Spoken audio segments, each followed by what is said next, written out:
This is Scott the Fix-It Guy. Today we're dealing with a Bosch dishwasher that won't drain. We got a bunch of water left in there. So we're going to go over some things you could do that will help it to drain again. Usually there's just something caught somewhere in the mechanism, like in the air gap. So I've removed the cap on the air gap. I'm just looking at it as it drains. And I'm getting kind of a dribble. When it goes to drain, you should see like a maybe 2-inch column of water shooting straight up after you remove the little cap. So I'm going to try a couple things. I'm removing the air gap by spinning it off just to see what's going on. I test a couple more things. So I secured it back where it was. And I'm going to press the two drain buttons at the same time.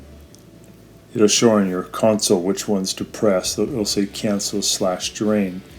And pressing those activates the drain system and resets the computer. When you close the door, it should drain.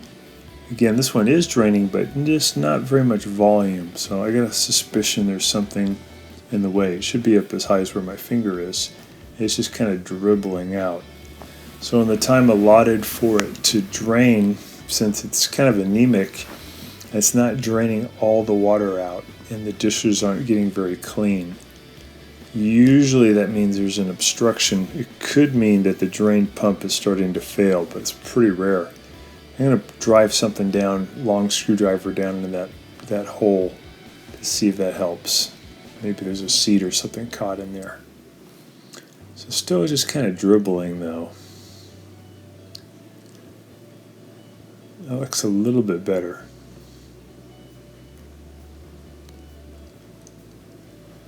So we're going to try a few different tricks to get this thing going.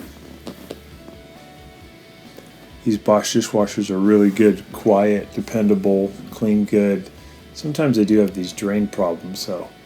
So I'm going to use a turkey baster to get out any remaining water here in this area called the sump. Because I want to look down in where the drain impeller is. I want to make sure that there's nothing caught that's preventing the impeller from spinning. So I use a little turkey baster to pull the water out. Here's the sump assembly. To the left is where the drain is. It's hiding underneath this white panel.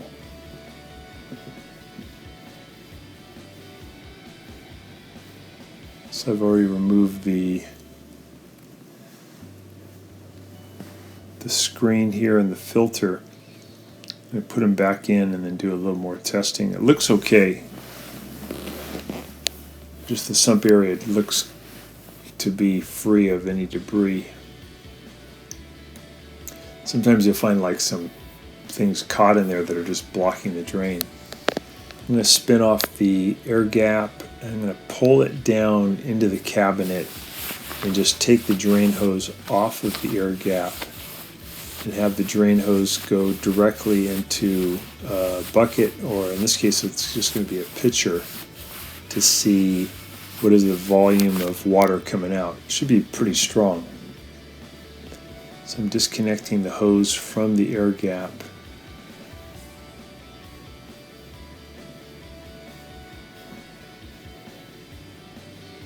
Here's the air gap in my left hand with the other hose that goes to the garbage disposer. I'm going to look in there and make sure there's nothing. It looks good, nice and clear. I'm going to look in the drain hose and see if I might see something caught in there.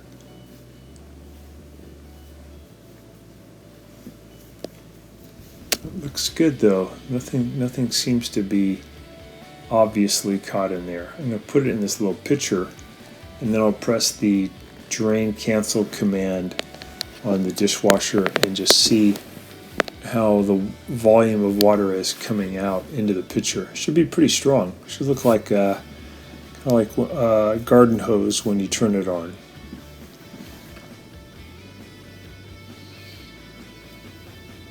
And as I'm doing this, what I'll do is I'll also shake the drain hose, and sometimes there's something caught in the drain hose and it'll help to work it loose. It won't get caught in the air gap, it'll just go right into the bucket or pitcher.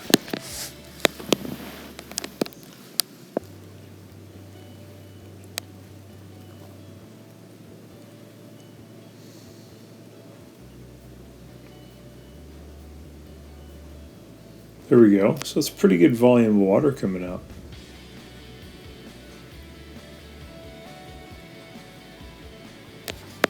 The homeowner did mention that a wine glass broke and there was lots of little shards of glass caught down in the sump. And what I notice here when I do this test is that there are little things that I can hear, something metallic or something hard that's falling into the pitcher. And when I drain the pitcher into the sink, I'm noticing that there's lots of little pieces of white plastic and lots of little shards of glass. So I think some pieces of glass got pulled into the pump and the impeller just smashed them, and the broken glass broke off some little pieces of the impeller casing. And I got a suspicion that that load put on the drain pump may have burned it up, so it's not spinning as fast. You can see all this junk that came out.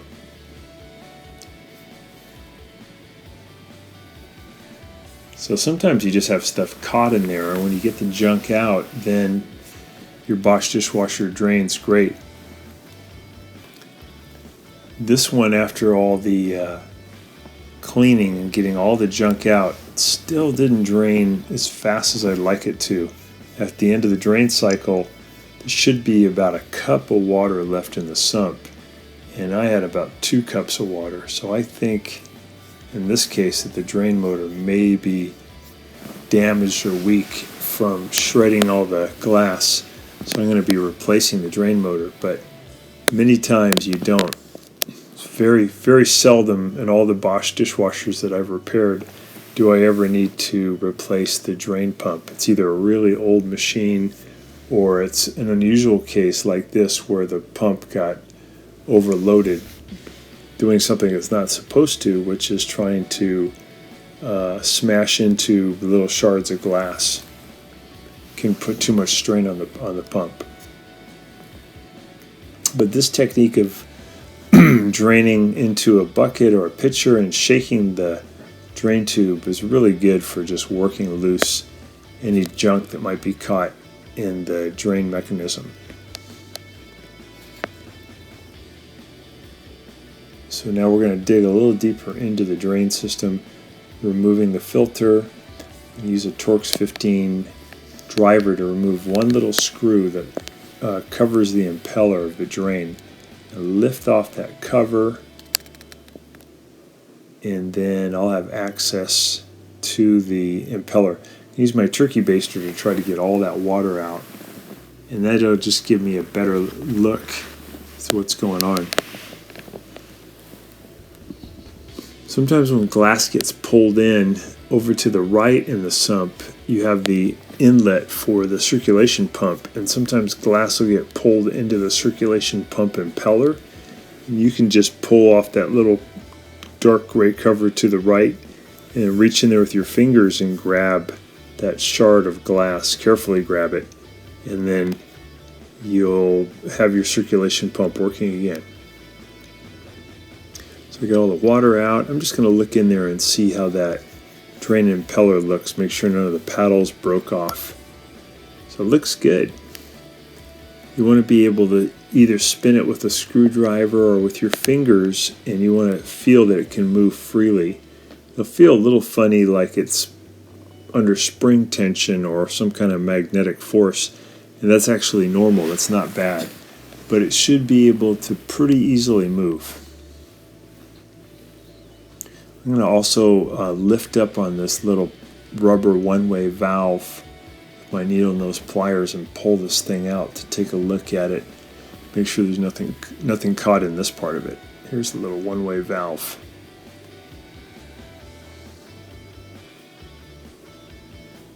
So the impeller moves pretty good. The impeller does not look damaged, and the gates, the little openings prior to the impeller, do not look obstructed. So everything in the system looks good, but we're still getting, although it's improved, we're still getting somewhat of an anemic response. Maybe I would say 80% of normal, and that could be due to this motor just having been damaged by having too much friction from the glass shards. So I'm just feeling in there with this tool to make sure there's nothing caught underneath the impeller. Seems good. I did notice that there was lots of little pieces of plastic that came out of the drain, and they appear to be the top part of the impeller cover. This part that seemed to get a little bit of damage due to the glass smashing it. I'm going to put this all back together. I'm going to put the cover back in. I'll put that Torx 15 screw in to hold it. We'll give it another test.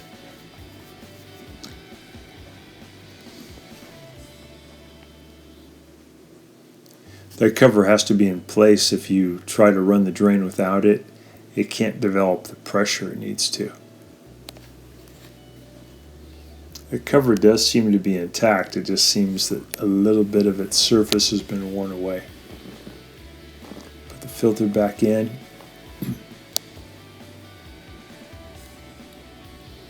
Tighten that up. Put the lower spray arm back in. Make sure there's nothing caught in there. Just pops in. Dishwasher is really easy to repair. It's so modular. Very few fasteners. So we're going to test that drain system. We're going to press the two drain buttons together.